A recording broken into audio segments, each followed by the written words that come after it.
We're back again, Social Work Unfiltered. Today, I have an amazing guest with me, Alex Kubeyinje, the National Director of Safeguarding for the Church of England. And I think I'm really, really excited to actually sit down with Alex because, number one, I think for me personally resonates with me. He's a black man, you know, he's been through certain different situations. And I think for me, I'm really excited more so to hear his story and how he's navigated to where he is today. So please help me welcome Alex. Hi, thanks, Chris. Thank you for having me on the show. My name is Alex Kubeyinje. I am the National Director for Safeguarding for the National Church Institutions of England. I'm a social worker by background. I think I qualified 2002, 3, something like that.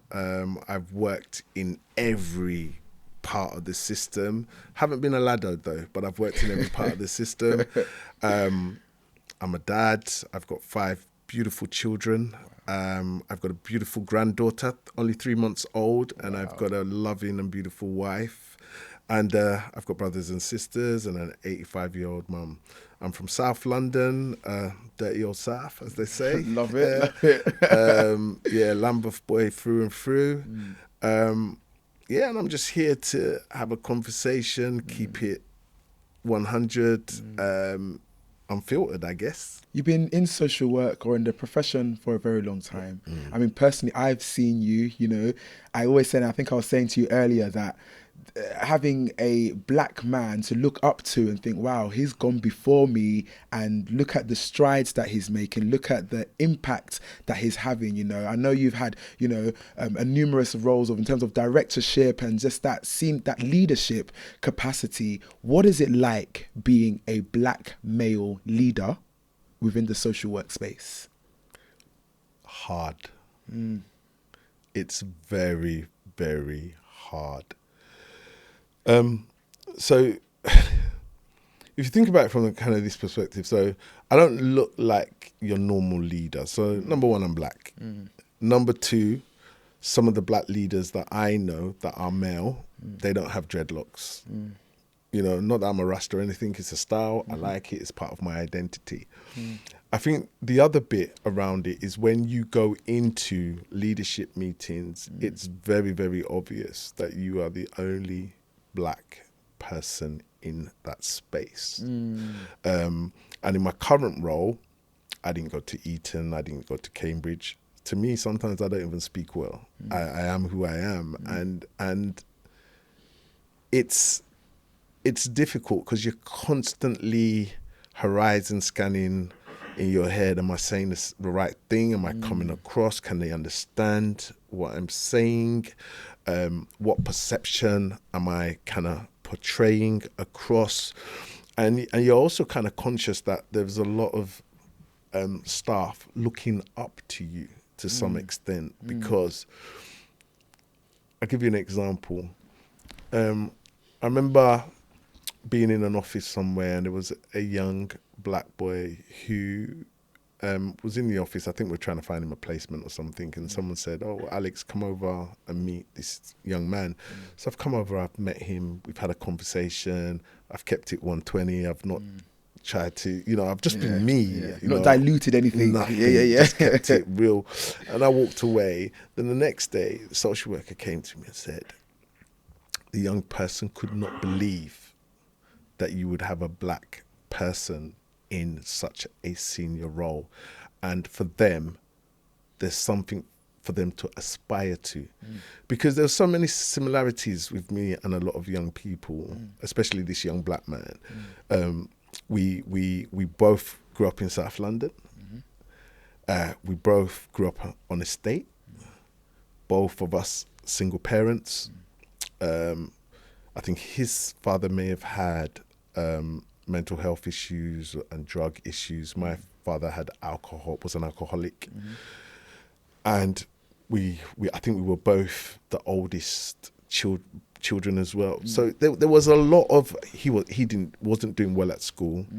I got expelled from pretty much every secondary school I ever went to.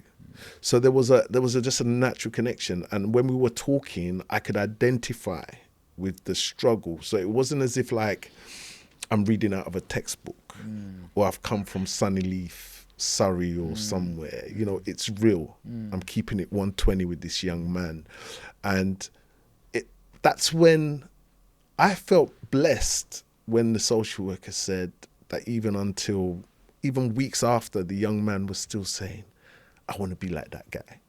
But you don't realize the impact you're having because you're just doing you, you're just being you know, you're not really thinking on it. But going back to the question, it's hard. It's difficult for many, many reasons. How do you navigate the politics? Because obviously being in that space, number one, you'd very have to much be aware of who you are. You have to be aware of who's there. You have to be aware of the color of your skin. There's so many nuances that you have to kind of pick up within those spaces. How do you navigate the crap that comes with it? Because let's be real, when you get to those positions, not everyone is going to celebrate Alex coming there. Not everyone's going to celebrate you walking into a room. Not everyone is going to be happy that you are the director for the Church of England, for example. Not everyone's going to celebrate that. How do you navigate the stuff that comes with that title practically now? I think for me, it's a journey. Okay. And I think sometimes on a journey, you're going to get bitten. You're going to fall into hidden traps. So you're constantly learning, evaluating, trying to kind of navigate that. And I think with time, there becomes a lived experience. You know, there comes a time when you think like, I've done this rodeo a few times. So you might say that when you're young and you're starting out, you know, you want to fight every battle. Yeah. You know, you wanna go to battle every time, and you're very vocal, you're very emotional, you know, you're in your feelings. Yeah. But then as you grow older, and you learn, and you've had more experience, and you listen for the said word and the unsaid word, then you start to understand the culture of the environment that you're working in. And there's lots of situations where you walk away feeling very scarred by that engagement. Yeah. But I always look at it from a mindset, if I were to say, I don't know, Anthony Joshua, you know, right from the beginning of my career, I feel like I've been in the gym, training, taking punches, learning, doing my rounds. You must be worn out by now. Doing my rounds, you know. And then you get to a point, and with age, I think you then know what battle to pick. Okay, yeah. You know when to speak and not to speak. Yep. You know where to find compromise. You also then start to feel confident in your authentic self to say, that doesn't make no sense. Yes. Why would you do that? Yes. You know, that's not logical. Yeah. It doesn't. How is that going to help victims and survivors? Yeah. It's not. Yeah. You know, and you feel like you've got this, then your principles, you know, they start to kind of grow and develop more than what they were before. Because one thing I learned in this leadership space, especially in the Church of England, that if your principles are not meant to be comfortable, when you are uncomfortable, that's when you know your principles are correct in that space. Yeah. And then I think you just have to accept, like you would in any other part of your life, not everybody's going to like you. Not everybody's happy for you. Not everybody wants to see you there. Even within the inner organization, there are people thinking, I want his job. Yeah. There are people thinking he doesn't fit. There are people thinking, who does he think he is? So there are some people thinking, well, when you talk about the power imbalance, where's he come from? Yeah. What does he know? Is he a lord? Yeah. Is he a duke? Yeah. You know, jumped up little so-and-so. Yeah. But that's leadership. And I think when you accept it and realize it for what it is, you navigate. For you, has safeguarding been a job or has it been a calling? I think initially it was a calling. And I'm going to keep it 120. I think initially it was a calling in a sense. I wanted to make a difference in that sense.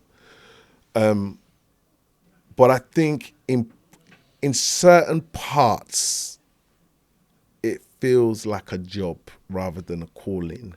And I think that's because sometimes things are not complicated, but people make them complicated. Okay. People make it difficult. And therefore, you can get lost in that calling. It's a job. Yeah. It's a calling and a job. But I think 90% of me feels it is a calling rather than a job, because actually I can get a job anywhere. But I've chosen this profession. This is, the social work family is my family. It's my home. And it most probably will be my home until the day I die. But sometimes it just feels like a job. And that's not because I think victims and survivors of church abuse, children and families and young people, sometimes they get lost in all the BS. They get lost. Yeah. So because it's my calling, it doesn't mean that it's the next person's calling. Have you ever found yourself kind of sometimes in those spaces having to code switch? And what I mean by code switching is that, okay, I recognize that I'm with this particular group of people or this particular group of people. I'm going to have to put on the face that they want to see. So code switching would be, I'm sitting down in a room full of older, mature, white males, white females. I'm going to have to give them the Alex that they want to see. Have you ever found your spaces, have you ever found that you've had to code switch? And if you have, how have you kind of worked through that? So early in my career, I did. Yeah. You know, you have to try and code switch and whatnot. But I think because I'm so ugly and I'm so old and I've been in the game so long now, I just speak my mind now. Yeah. I'm just at that point where, because I am what I am, and I'm never going to be something that I can't be. So as I go to meetings, the way I'm talking to you is how I talk to people. You know, I'll talk to people that are very influential, very powerful. It's pointless me trying to pretend to be something that I'm not. I will speak how I speak. I will say what I have to say, you know. And I think with time, you kind of learn something about being your authentic self. Yeah. Because when you're your authentic self, it's almost like when I speak to my kids and I say, don't lie, because a lie, you're going to forget what you said. Yep. So being your authentic self and being confident in your authentic self, then means you are what you are. What you see is what you get, regardless of the space you're in. Yeah. What helps you to stay grounded, I guess, in such a busy environment, such a busy world? What helps you to kind of stay grounded and, I guess, true to who you are? So I think number one is my faith. Okay. I'm not the greatest Christian, but I believe that it's people like me that God came for. I think the other bit for me is when you have a wife from Huddersfield, you have 5 children, 2 dogs and a granddaughter, an 85-year-old mum, and 2 sisters and 2 brothers and countless nieces and nephews. That is enough to keep you grounded. And 2 best friends that are my brothers, like my brothers, they help to keep me grounded. Let's talk about leadership. You know, I've had many people say, I've got to get a seat at the table. But I think for me, it's more important to understand, you know, what's harder? Is it getting a seat at the table or actually keeping that seat there?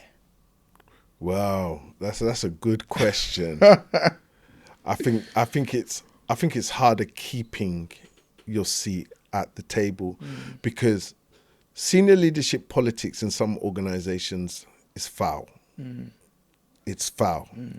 And sometimes if you're working for an organization that something goes wrong and they need somebody to take the rap for it,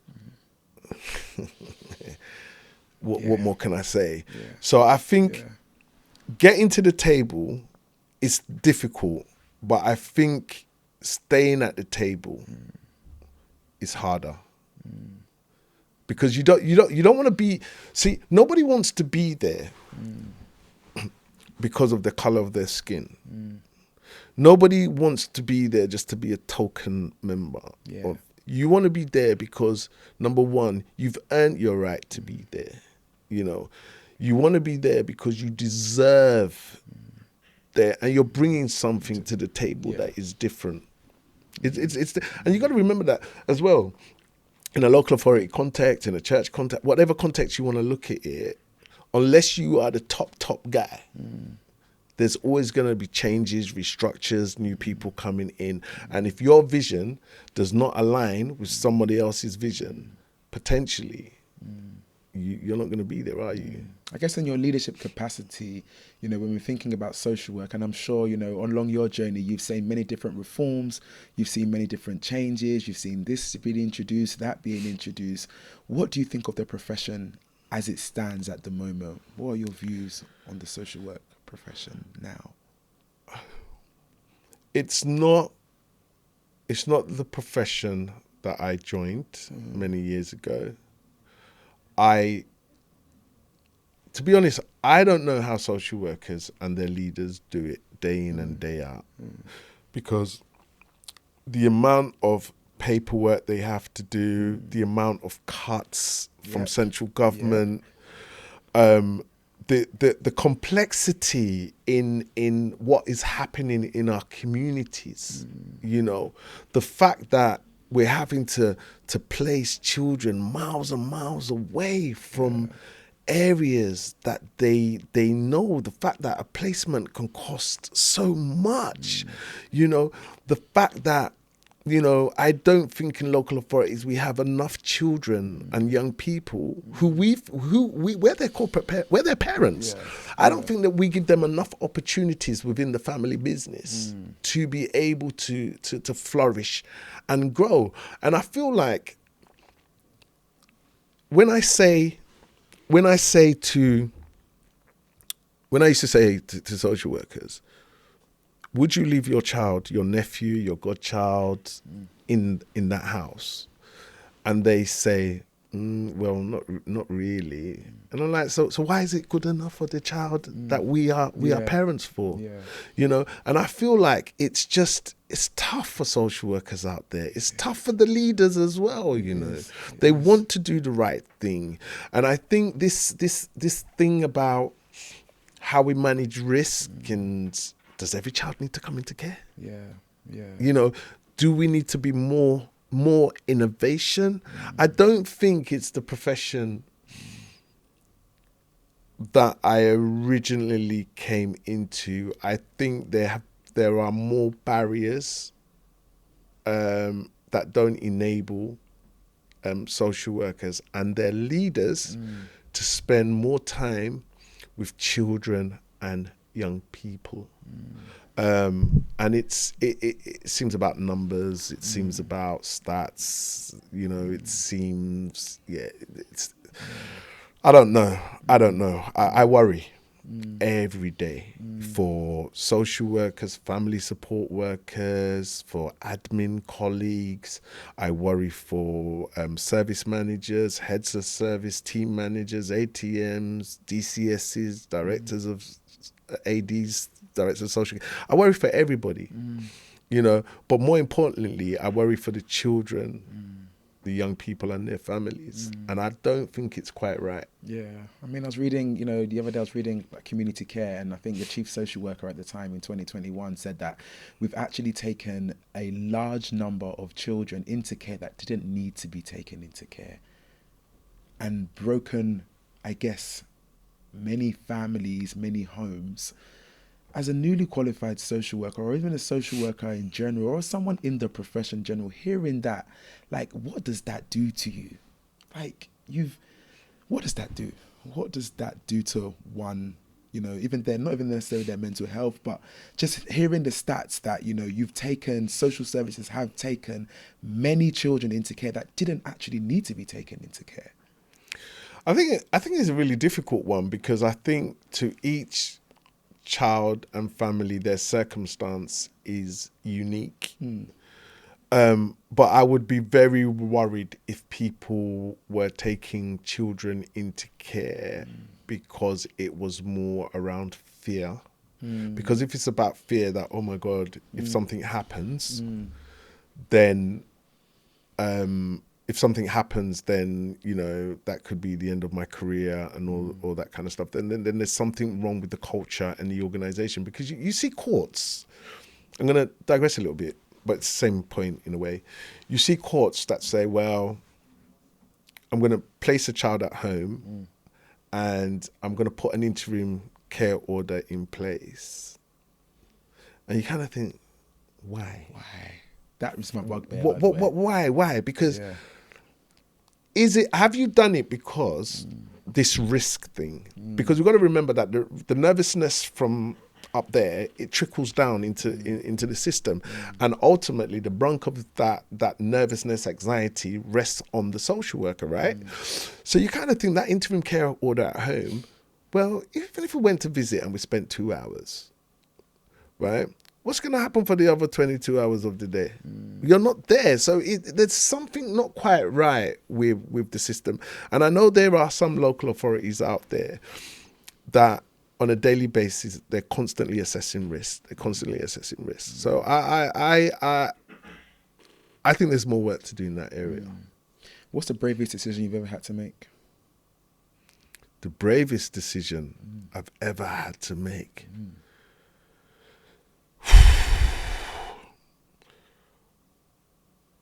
I think every day. So if I look at it from a local authority context, I think every decision I've ever made for a child, to me, has been a brave decision. Because remember, this is not like a car. Yeah. Your car breaks down, you take it to the garage. The mechanic puts it on the machine, tells you what parts, and you drive away. Human beings don't work like that. So I think every decision I've ever made is a brave decision, because it's somebody's life, it's somebody's family, it's somebody's child, brother, sister. I think in recent times, I think the bravest decision I've ever made, is regards to the Church of England, is I would say the publication of the 10 clergy disciplinary measures, to put them in the public domain, so that that sense of secrecy was not there and people could see what we were trying to do. Now that wasn't received well from all corners, and it's the first time we've ever done it.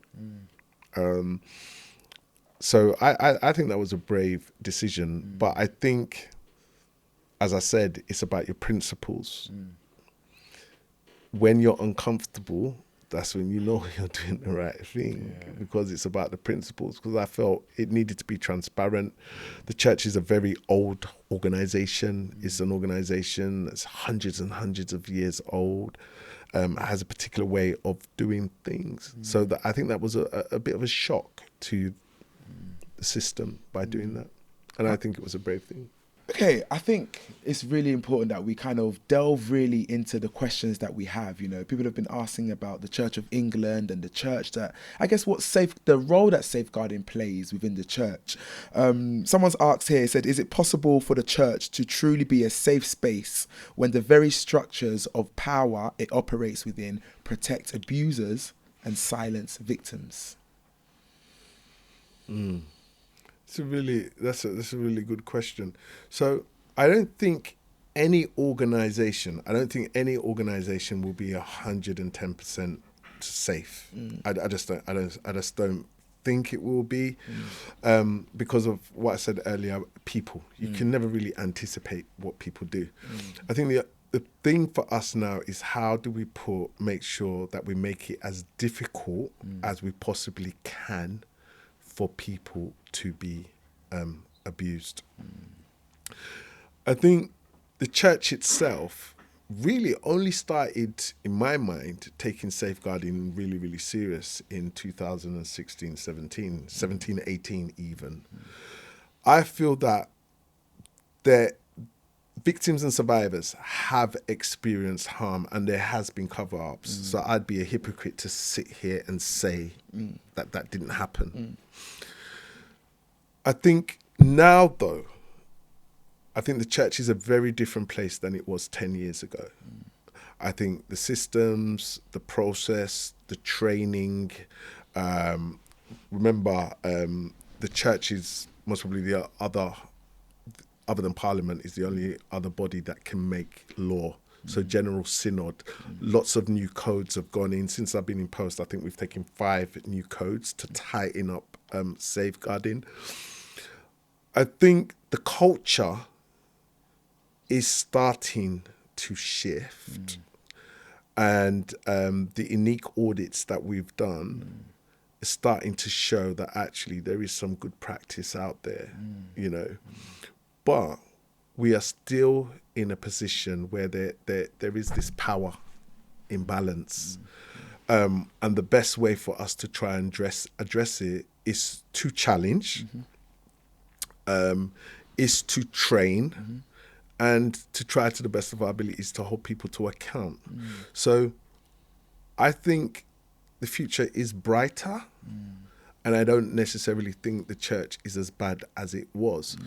But to say that to a victim and survivor, though, who was abused and is living with that trauma and still feels the people that did it have not been held to account, it's difficult. What more needs to be done to help victims and survivors of abuse within the church capacity? I think there's a lot that needs to be done. I think there needs to be more accountability. Yeah. I think the systems need to be slicker. I think there is more about people being trauma-informed and trained. I think the redress scheme that hopefully will be agreed at General Synod, they don't like people to describe it like that, but General Synod is pretty much our version of a parliament, for want of a better word. And it's for those 400 and odd General Synod members to vote through the redress scheme. So there will be a financial reward. But remember, you can never put a price on someone's abuse. But there's also the non-financial redress. And I think it's the church's way of saying we are sorry for the harm that we've caused. But it doesn't make sense saying sorry if we're going to do the same thing tomorrow. So there's a lot of work in place. There's some really good safeguarding professionals across the country. We've brought in regional leads to give those safeguarding professionals professional supervision. They never had that before. We also have to remember that it's only in the last 2 years or so that the Church of England has a consistent recording system. Oh, wow. So there's a lot that has changed. And most definitely in the last 5 years, there's been a lot of change. I think one of the things we are not good at, though, is articulating the change that we've done, articulating the good stories or the good practice. And I think sometimes we don't do it from a position of fear, I guess. But I think we're not educating people to some of the changes that we have.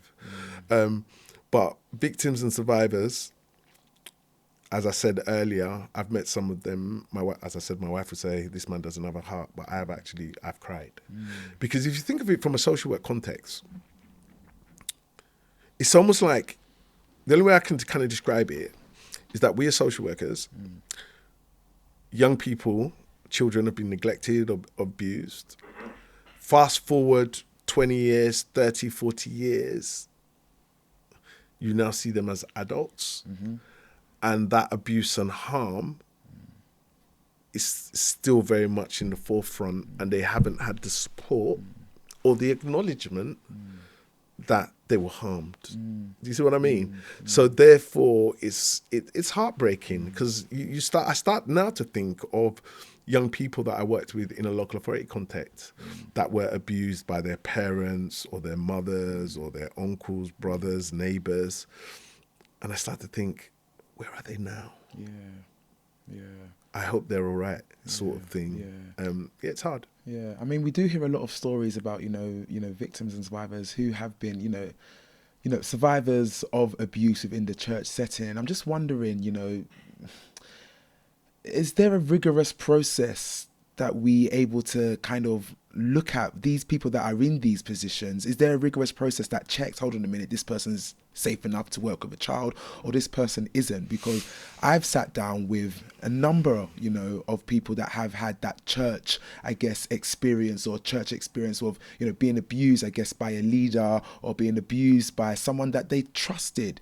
Now, 2025, are there protocols and procedures in place that not necessarily stop those things from happening, because I don't think we can stop certain things, but are there processes in place that ensure that this person, I guess, is safe enough to work with a child or to be in that capacity within the church?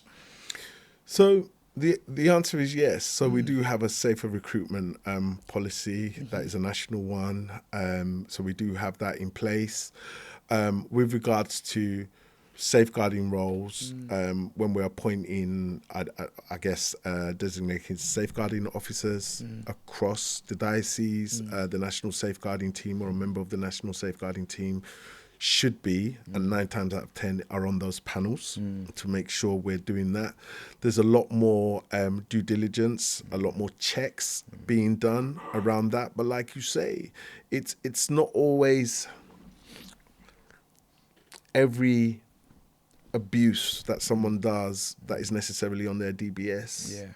And that's the thing about DBSs, I guess. And we do take the approach like in a local authority, I guess. There are certain things that you would see on one's DBS that you would never employ a social worker in that context. And we're trying to do the same in the church, But our starting base was quite low. Yeah. But I'm confident that we are a different place than what we were. Yeah. I mean, in the capacity, within the Church of England, has there been anything for you that you thought, oh my God, like this just conflicts this goes against my integrity or my morals, I can't possibly do this? Has there ever been those moments? Yeah, there has been. There has been. But the thing about it, it's really interesting kind of space to be in, because even in a local authority context, you may look at a child's circumstances. I hate saying cases. You might look at a child's circumstance and think, how in the blue hell did this happen? And you kind of think, nah, I'm not having this. This can't be done. And it's the same in the Church of England. Those people that know me well in the Church of England will know that if I see something, I'm not having it. There's nothing you're going to say. There's nothing you're going to do to intimidate, bully me or whatever. You can write 1,000 lawyer letters. I'm not doing it. You could be the most powerful man or woman in the Church of England. If it is the right thing to do, I'm going to advocate, I'm going to push, and I'm going to use every bit of my being to do it. Now, the twist in the tail here is that victims and survivors will never know the battles I have in the Church of England. And I don't need to tell them. So therefore, a lot of changes, a lot of pushback to senior leaders does happen. If you notice, I think this is most probably the first podcast I've ever done since maybe the second, since I've been the National Director of Safeguarding, because I've been invited on the BBC, I've been invited on all these other things. I just don't do it because I feel like sometimes going on television and doing all that stuff, that's not where the real work lies. And that's not necessarily going to convince people that he's doing the right thing or he's a stand-up guy, because you don't know me. You see me on telly for 2 minutes, 3 minutes, and you're going to make your assumption. The only way you're going to know is if the system starts to feel different, if the system starts to feel better. And one thing I've known about victims and survivors, I guess, which is all human beings, everybody is different. Everybody has different experience. Everybody wants different things. But it's about how we bring that consistency of practice around, and how we challenge some thoughts of an organization that is very, very old in that sense. But I feel that we've got to keep pushing, and we've got to keep listening to our victims and survivors. So if you take it from a local authority context, we would always say that children, young people and their families are at the heart of everything we do. And that has to be the same philosophy, ethos in the Church of England. How do you get someone to be on board or have the same, I guess, principles as you? You know, you're a leader, you work in a space, you work in an environment, and you've just got that one person that is just so anti everything that I say or everything that I do, or even the vision that you have. How do you bloody work with this person or this individual? So it's really interesting because the church is not a control and command structure. Okay. It's not control and command. Some people may argue that there is no such thing as the Church of England. What you have in a diocese and cathedral is that you have 84 charities. Wow. So that means 84 charities, where in a way are their own kind of bodies in that sense. So the complexity of the Church of England is very different to any organization I've ever worked in. And I think sometimes it's a three-prong approach. So sometimes it's about building relationships, sowing the seed, every so often coming back and watering it. Now, and that can happen. And one day somebody says, I've got this fantastic idea. And this is where your humility comes in, because the idea is the idea that you had, that you've been watering for some time. Then there are some times where you have to have a conversation and it has to be evidence-based. Okay. So this happened, this was the action, this was the outcome. The victim and survivor traumatized. And then some people, I don't know if this is going to be controversial or not, some people, you have to give them rope. Yeah. Because when the problem comes now, Yeah. you're like, did I not tell you this was going to happen? Yeah. Some people need that though. Some people do, and sometimes that's just the way about. But you know, the starting position is trying to build a relationship, trying to, you know, sow the seed, water it, have that conversation, being very evidence based in your discussions, etc. And it's always, for me, is around, there is a man or a woman somewhere who the abuse they suffered has robbed them of their life. If that was your child or your grandchild, how would you feel? Because sometimes people can't... Okay, I've got a granddaughter. She's 3 months old now. And I think once you're a social worker, you're constantly assessing arcs from my 30-year-old down to my 17-year-old. I'm constantly assessing risk and management. And I think social work makes you think in a very different way around risk that sometimes others do not see. And you kind of think like, you know, would I be comfortable with my granddaughter now going to Sunday school, you know, or going on a school trip or being part of the choir, you know, but it's almost as if sometimes you have to bring it back to people, to their own thing. Because I don't know, but I would have thought a lot of people in the church love their children, love their grandchildren. If you can't have children, love your nieces and your nephews and your godchildren, that kind of a thing. And sometimes you have to make it real and live for them. Sometimes they need to be in a room with a victim and survivor for them to talk about their lived experience and the impact it had on their life opportunities. It's an interesting one, but it's a lot of things. Yeah, there are times I walk out of meetings and I think, I start effing and blinding and I'll phone someone and I'll vent.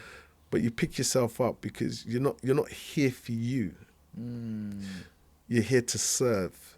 The time you start to think that you're here for you, that's where the problem is. Yeah. But you're not here for you. You're here to serve. You're here to make a difference. You're here to advocate, to articulate issues and feelings for those people that can't do it for themselves. In terms of your legacy, Alex, what would you want your legacy to be? Do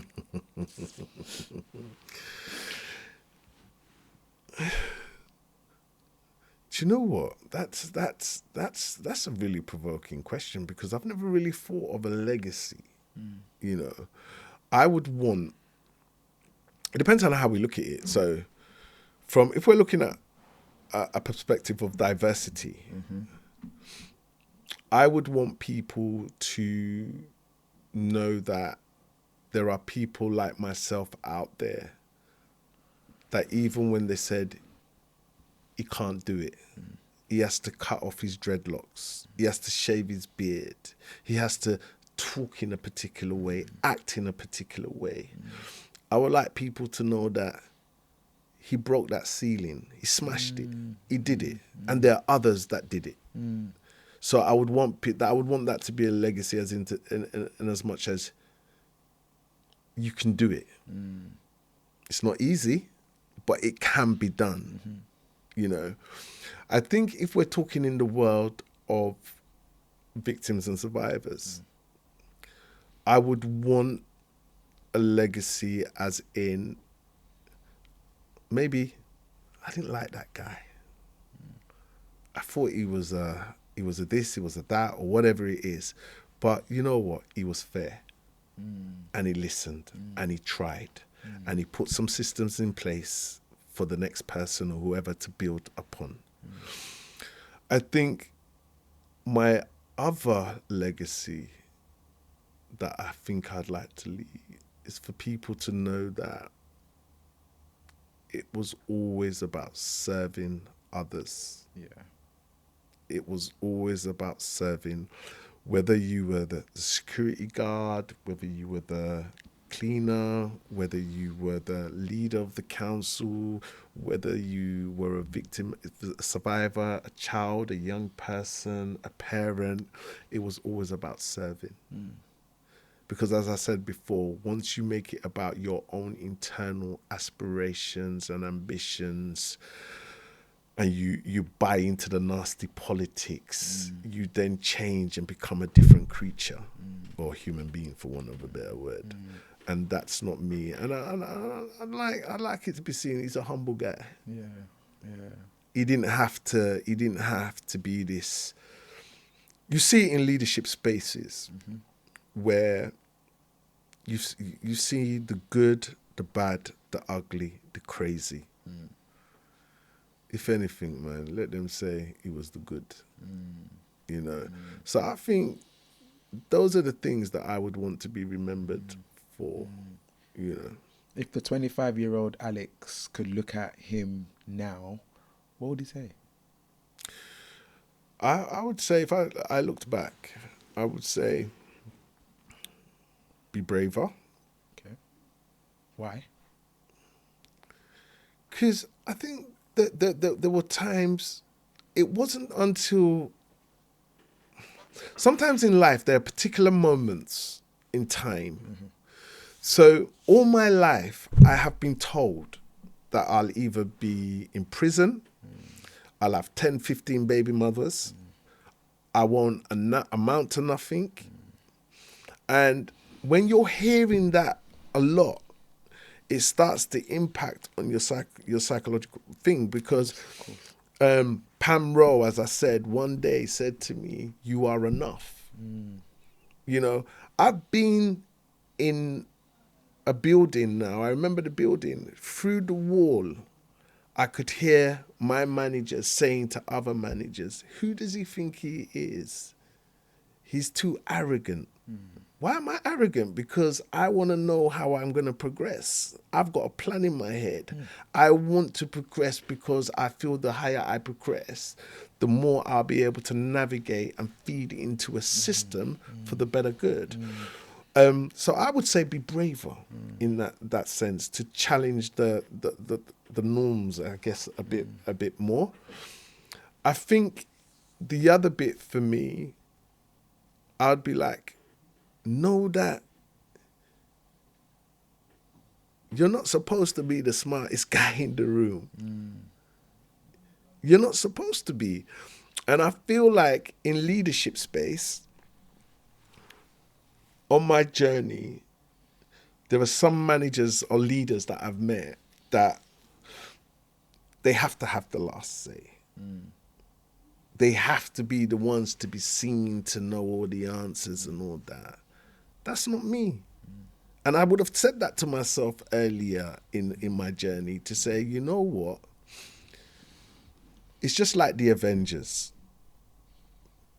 So you've got the Hulk, you've got Thor, you've got Iron Man, you've got Hawkeye, the Widow. You've got all these different superheroes, right?